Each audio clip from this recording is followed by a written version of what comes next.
जो थीटा है, ठीक है, 0, 30, 45, 60, ठीक है, और 90, इनकी बात की जाए। अब थीटा में नीचे साइन, कॉस, ठीक है, टेन, कोटेंजेंट, सीकेंट और कोसीकेंट, ठीक है। तो जो भी बच्चे हैं हमारे, ठीक है, इस मामले में जिन्हें जो चीज़ें ना पता हो, थोड़ा वो क्लियर करने के लिए जो मुझे लगता है पता होनी चाहिए वो उनकी मैं बात कर रहा हूँ यहाँ पर। तो अब सबसे पहली बात क्या आ जाती है बच्चों, सिखाया तो आपको भी टीचर्स ने होगा, तो ये डिस्कशन मात्र है, ठीक है, कि इन वैल्यूज़ को टेबल बनाना आना चाहिए, ठीक है। अब टेबल कैसे बनता है कि एक तो पहले 0/4, 1/4, 2/4, 3/4, 4/4, ये इन सभी डिग्रीज के ऊपर लिख लेना हमें। Then what matters, under root, ठीक है, अंडर रूट।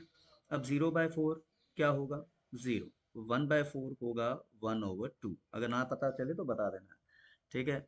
2/4 क्या होगा, 2 1 ज़ा 2 2 ज़ा, तो 1 का स्क्वायर रूट 1 और नीचे आ जाएगा अंडर रूट 2। अब 3 का तो रूट 3 रहेगा और ये हो जाएगा 4 का रूट 2, और 4 1 ज़ा 4 1 ज़ा, तो ये साइन 90 की वैल्यू होगी 1, ठीक है। अब अगर हम इनकी बात करते जाएं, ठीक है, ये साइन हो गया। तो अब जब साइन के बाद कोस आता है तो हम सिर्फ शफलिंग कर देते हैं, मतलब जो शफल का मतलब ये जो 1 है वो इधर आ जाएगा, अंडर रूट 3 जो है ओवर 2 वो इधर आ जाएगा, 1 ओवर अंडर रूट 2 उसके नीचे, फिर 1 ओवर 2 और 0, मतलब इधर की वैल्यू इधर, ये वाली इधर, फिर ये इसके नीचे, ये इधर और ये इधर। जो साइन 90 की वैल्यू है वो कॉस 0 के नीचे, जो साइन 60 की वैल्यू है वो कॉस 30, साइन कॉस 30 के नीचे, जो साइन 45 वो 45 के नीचे, जो साइन 30 की वैल्यू है वो साइन 60 के नीचे, और जो साइन 0 की वो साइन 90 के नीचे, ठीक है। ये टेबल मतलब बड़ा ज़रूरी है, ठीक है। थोड़ा सा इसको साफ सुथरा कर देते हैं, 1 मिनट, ठीक है। तो एक बार दोबारा लिख के क्योंकि अभी इस पैड पे लिखने की भी प्रैक्टिस है मेरी, तो मैंने कहा क्यों ना इस समय एक ट्रिग्नोमेट्री के जो बेसिक एस्पेक्ट्स हैं उनकी बात करते हुए क्लियर किया जाए, ठीक है। तो थोड़ा दोबारा लिख रहा हूँ और डिस्कशन भी कर रहा हूँ। तो अभी क्या है, ये आप देख सकते हैं थीटा की कौन कौन सी वैल्यू होती है, 0, ठीक है, 30, 45, 60 और 90, ठीक है। 0 के ऊपर 0/4, 1/4, 2/4, 3/4 और 4/4, ठीक है। बाद में अंडर रूट, ठीक है बच्चों। और रूट आपको उम्मीद है आता होगा सॉल्व करना, नहीं आता तो बता देना, वो भी कर देंगे। तो ये 0, ये 1/2, ये 1/√2, ये हमारा √3/2 और ये 1। देन वैल्यू शफल, 1 इधर, अंडर रूट 3/2 इधर, 1/√2 इधर, 1/2 और ये 0, इतना हो गया, ठीक है। अब कुछ फार्मूले हैं जो आपको पता होने चाहिए, ठीक है, बेसिक फार्मूले, ठीक है। वो बाद की तो कहानी बाद में है, वो आपको बता देते हैं, पता भी होगा। अब साइन थीटा, ठीक है, किसके इक्वल रहता है साइन थीटा, 1/कोसिकेंट, ठीक है। कॉस थीटा किसके इक्वल रहता है, 1/सीकेंट, ठीक है जी। और टेन किसके इक्वल होता है, 1/कोटेंजेंट, ठीक है। उसी तरह वाइस वर्सा है, जो कोट थीटा है वो 1/टेंजेंट, जो सीकेंट थीटा है वो 1/कोस, और जो कोसीकेंट है वो 1/साइन, ठीक है बच्चों। तो अब आगे बात आ जाती है, ये यहाँ पर भी एप्लीकेबल होते हैं। अच्छा, टेन का एक और भी रहता है हमारे पास formula, sine theta over cos theta. अब ये यहाँ पर लगाएंगे, ये जो टेन वाला ये टेबल बनाते हुए साइन ओवर कोस है ना, तो अब 0/1, टेन की 0 की वैल्यू 0, ठीक है। अब ये साइन ओवर कोस है, ये टू कट बचा 1/√3। अब इधर रूट टू कट 1/1 1, इधर रूट टू कट बचा √3 और 1/0 इन्फिनिटी। ठीक है, अब आगे कोट की बारी। ठीक है, तो कोट क्या होता है? 10 का रेसिप्रोकल, तो 0 का रेसिप्रोकल इन्फिनिटी, √3 1/√3 का √3, 1 का 1 √3 का 1/√3 और इन्फिनिटी का रेसिप्रोकल 0। ठीक है, अब अगर आप देखेंगे जसकर बेटा नमस्कार, मीट पे भी आ सकते हो बेटा अगर कोई प्रश्न हो। ठीक है, तो ये अब सीकेंट, सीकेंट किसका था? कोस का। ठीक है, कोस का रेसिप्रोकल 1 का 1, √3/2 का 2/√3, 1/√2 का √2, 1/2 का 2 और कोस 0 का रेसिप्रोकल इन्फिनिटी। ठीक है, और फिर कोसिकेंट, कोसिकेंट था साइन का, तो अब साइन 30 है तो 0 का रेसिप्रोकल इन्फिनिटी, 1/2 का 2, 1/√2 का √2 और इधर √3/2 का 2/√3 और फिर इधर है 1। ठीक है, साइन 90 तो उसका 1 का रेसिप्रोकल 1। अब अगर आप इनमें रिलेशंस देखेंगे, देखिए पहले साइन की वैल्यू बनाई हमने सारी। ठीक है, तो जो कॉस था वो हमने शफल कर दिया, उसके बाद टेन की वैल्यू कैसे बनी? साइन ओवर कॉस के साथ, ये बन गई। अब टेन का रेसिप्रोकल होता है कोट। अब अगर आप देखेंगे तो हमने यहाँ लगाया था रेसिप्रोकल, पर अगर आप ध्यान से देखें तो ये चीज़ क्या है कि शफल ही हुई है टेन वाली। अब आप किस तरीके से माइंड में रखते हैं तो उस बेस पर होगा। ठीक है, और फिर ये सीकेंट है। ठीक है, सीकेंट बना कोस से। ठीक है जी, तो उसका रेसिप्रोकल करके हमने बनाया।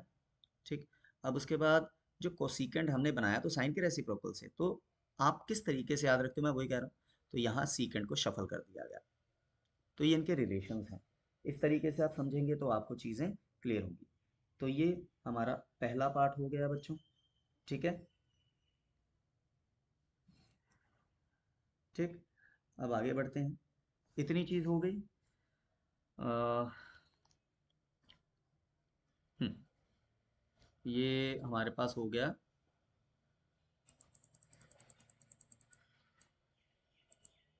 अच्छा,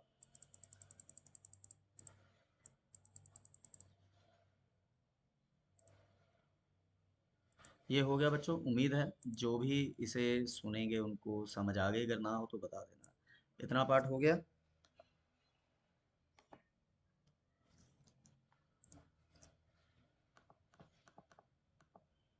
चलिए आगे बढ़ते हैं। अब आगे हमारे पास क्या इशू आएगा वो देखते हैं पहले।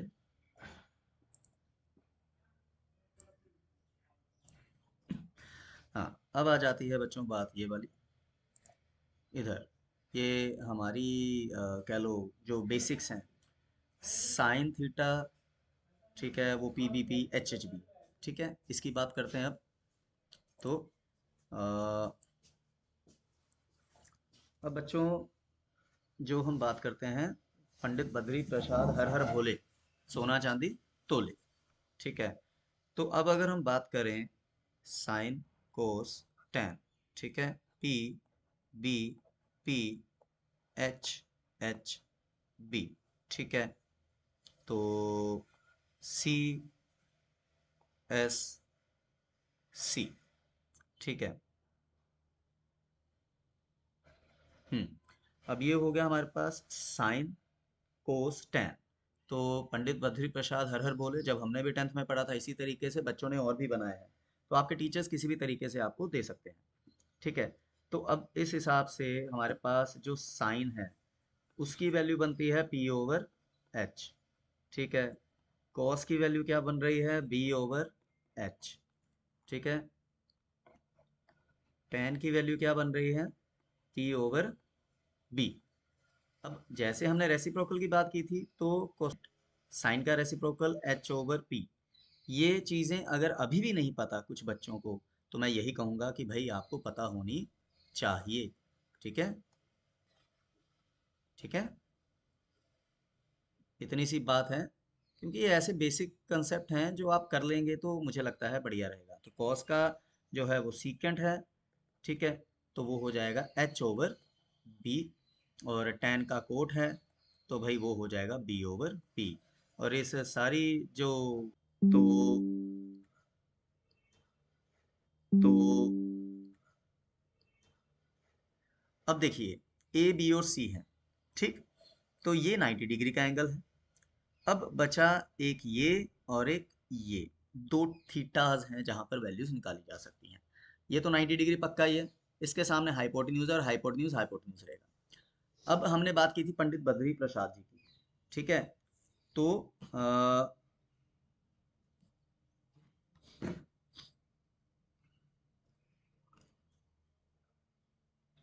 हम्म तो अब अगर यहाँ बेटा बात देखें तो साइन के नीचे था पी बी, ठीक है, पंडित बद्री प्रसाद हर हर बोले, नहीं एच था, तो साइन की वैल्यू है पी ओवर एच, ठीक है। अब अगर हमें इस सम में कहा जाता है कि फाइंड साइन सी, मतलब थीटा कहाँ है, सी पर, तो थीटा के सामने परपेंडिकुलर, ठीक है जी, और जो थीटा के नीचे आर्म है वो है बेस। तो इस केस में साइन सी की जो वैल्यू बनेगी, मतलब पी ओवर एच, उस केस में A B over B C, ठीक है जी। अब अगर हमें कहा जाएगा साइन ए, ठीक, उस केस में अब थीटा ये रहा ए के पास, तो बेटा इसके सामने भाई साहब कौन है, ये बी सी, तो उस केस में क्योंकि साइन का फॉर्मूला है पी ओवर एच, परपेंडिकुलर क्या हो जाएगा बी सी, और हाइट जो बेस होगा वो कौन होगा, ए बी। ये इतना पता लग जाएगा तो आप आगे सम कर सकते हैं, ठीक है बच्चों। अ, अब आगे बात आती है, किताब को देख ही लेते हैं।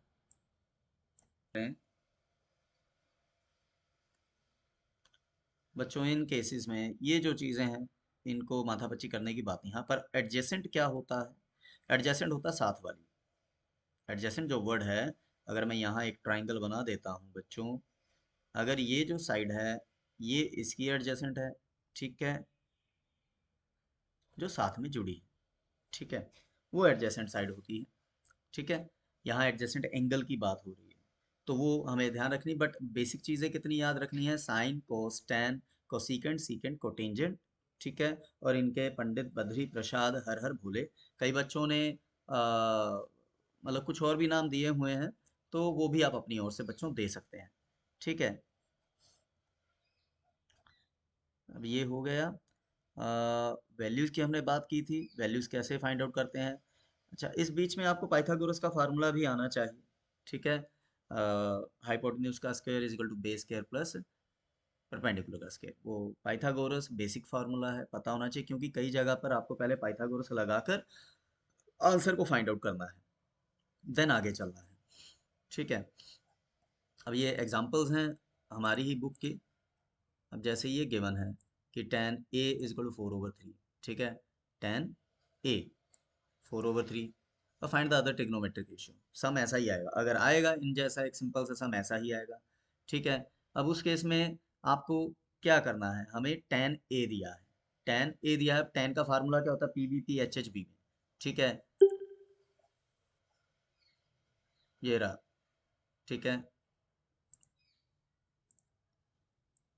ये रहा पी ओवर बी, ठीक है, tan में पी ओवर बी है, तो मतलब हमारे पास परपेंडिकुलर हो गया बेस हो गया, ठीक है, तो परपेंडिकुलर हो गया बेस हो गया, तो ये tan का हमारे पास जो है वैल्यू बन गई है। अब क्योंकि 4/3 है, आप देख सकते हैं कि यहाँ इन्होंने k लिख दिया साथ में, क्यों, क्योंकि ये जो है बच्चों एक रेशियो की तरह है, तो हमेशा रेशियो के केस में हमें कुछ ना कुछ कॉमन फैक्टर लेट कर लेना होता है, बस इतनी सी बात है।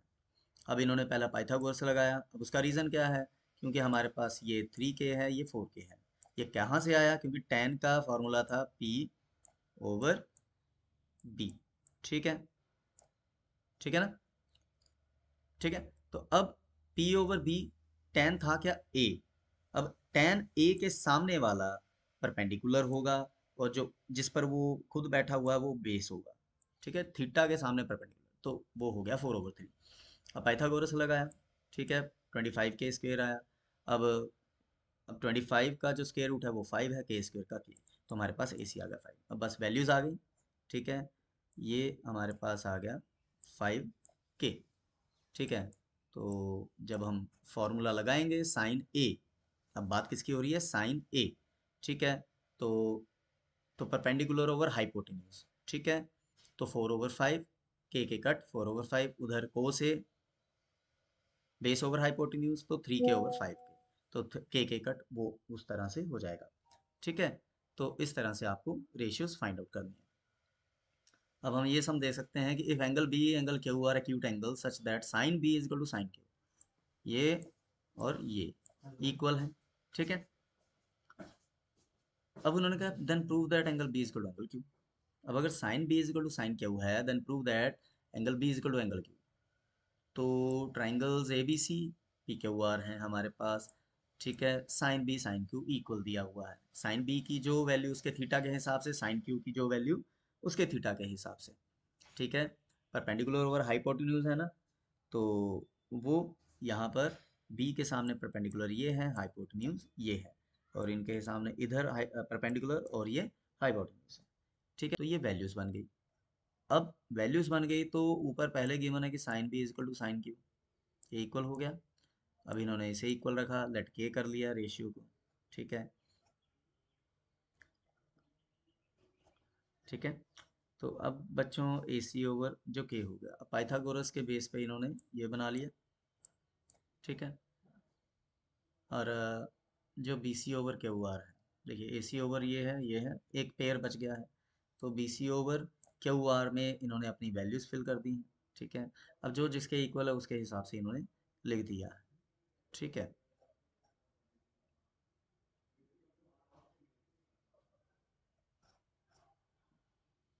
ठीक, तो A C over P R equal to A B over P Q, मतलब A C over P R equal to K, तो A C equal to P R साथ में के, और A B over P Q equal to K, तो मतलब A B equal to P जो है वो के पी क्यू, तो वो वैल्यूज फिल कर दी हैं। तो ए बी की जगह के स्क्र पी क्यू स्क्र, ए सी की जगह के स्क्र पी आर स्क्र, तो के कॉमन होके कट हो गए, मतलब ये कट हो गया, के बचा, तो मतलब अब जो B C over Q R वो भी के इक्वल। अब ये तीनों साइड की रेशियोज इक्वल आ गई, तो रूल कौन सा लगा, ट्राइंगल सिमिलर, और जब ट्राइंगल सिमिलर है तो उनके एंगल इक्वल होंगे, तो ये थोड़ा सा लंबा मेथड चला गया। ठीक है बच्चों, अच्छा, अब ये एग्जांपल है कि कंसीडर करिए ट्राइंगल ए सी बी है, राइट एंगल सी पर है, राइट एंगल सी पर है, जिसमें ए बी 29 है, बी सी 21 है, और ए बी सी वो थीटा है। अब वैल्यूज इनकी फाइंड आउट करनी है, कोई मुश्किल काम नहीं है, आपको कॉस थीटा वगैरह की वैल्यू फाइंड आउट करनी है और इनमें फिल कर देनी है। अब इसमें एक चीज़ हमें डिस्कस करनी है, वो भी कर लेते हैं। ठीक है,